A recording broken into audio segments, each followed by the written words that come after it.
సృష్టిని అనుభవించండి. సృష్టిని ఏం చేయకూడదు, పూజించకూడదని వాక్యం రాయబడుతుంది.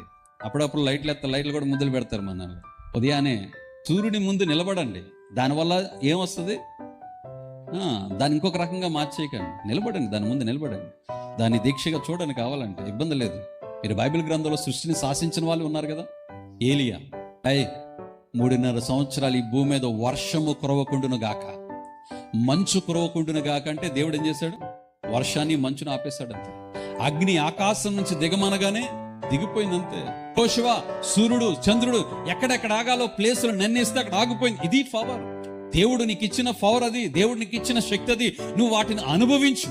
ఇచ్చిన కార్ను కానీ, బంగారాన్ని కానీ, ఇచ్చిన వస్తువును కానీ మనం అనుభవించాలి, ఎంజాయ్ చేయాలి. ఇచ్చిన వారిని మనం ఏం చేసుకుంటాం, ఆరాధిస్తుంటే వారికి యేసయ్య ఇచ్చిన దానిని పూజించమనలేదు, అనుభవించండి. ఇచ్చిన యేసయ్యను మనం ఏం చేయాలి, ఆరాధించాలి.